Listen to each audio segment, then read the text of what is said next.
Before this story truly begins, before you decide whether what you're about to hear is right or wrong, before you judge the choices, before you think you understand love, I need to ask you something. Have you ever felt completely alone while sitting right next to the person you married? If stories about real emotions, painful silence, difficult decisions, and uncomfortable truths speak to you, then stop for a second and subscribe to this channel right now. This channel isn't about fairy tales or perfect endings. These stories are mirrors. They reflect parts of ourselves we don't always want to see. And make sure you watch until the very end, because what this story is actually about is not what the title makes you expect. The real meaning reveals itself slowly, just like loneliness does. Now let me begin. My name is Lucy Anderson. At the time this story truly began, I was 33 years old, living in a small, slow-moving town in Michigan. The kind of town where nothing ever feels urgent. People wave at each other even if they don't know one another. The grocery store cashier remembers your name. Every season arrives exactly when you expect it to. And life moves forward quietly, without surprises. I worked as a high school guidance counselor. Every weekday, teenagers sat across from me in a small office painted in calming beige tones. They talked about anxiety, heartbreak, fear of the future, identity confusion, and loneliness. I listened. I nodded. I offered reassurance. I helped them put words to feelings they didn't yet know how to name. What none of them knew was that after they left my office, after the door closed behind them, I often sat alone for a few extra minutes, staring at nothing, because I couldn't do the same for myself. From the outside, my life looked stable, comfortable, even enviable. I had a respectable career, a warm, quiet home, a husband I had been married to for 9 years. No public arguments, no scandals, no explosive fights, no dramatic social media posts. People used to say it all the time. You're lucky, Lucy. You have such a peaceful marriage. And they were right.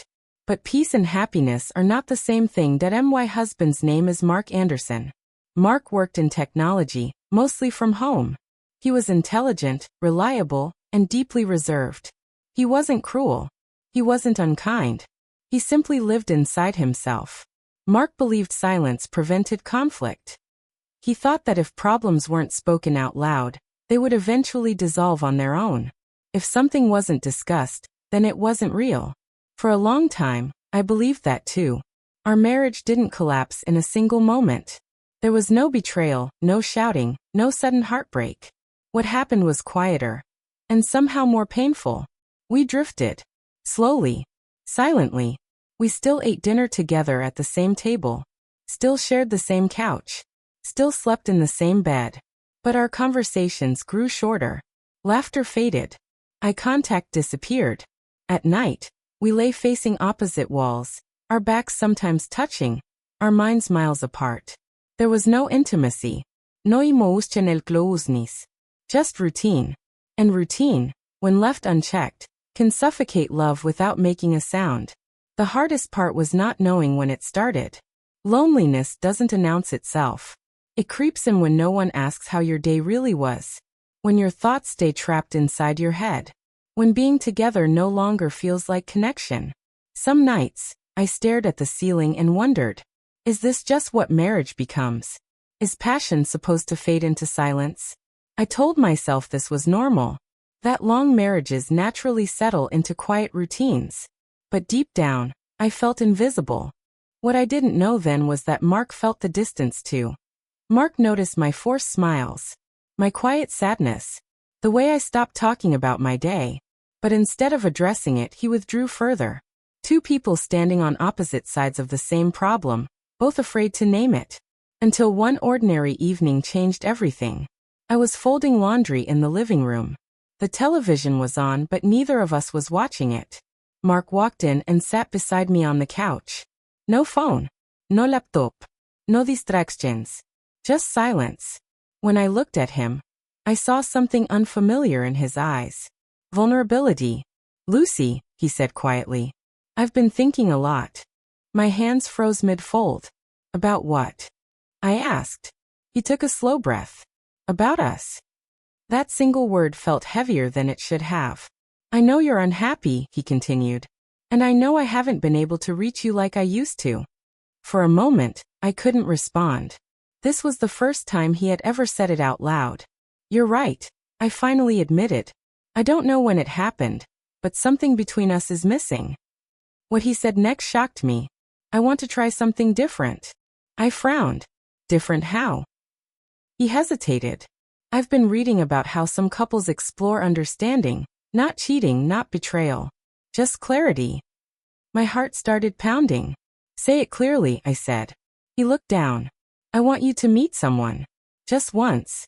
Someone I choose. My chest tightened. I'll be there, he added quickly. Not involved. Just present. I want to understand what you're missing. At first I laughed. Then I cried. It sounded insane. Painful. Wrong. But beneath my anger was something far more dangerous. Hope. Hope that this might finally force honesty. A week passed. I thought Mark would change his mind. He didn't. One evening, he handed me a small piece of paper. A name. A time. His name is Ethan, he said softly. He understands the boundaries. I didn't know whether to scream or walk out.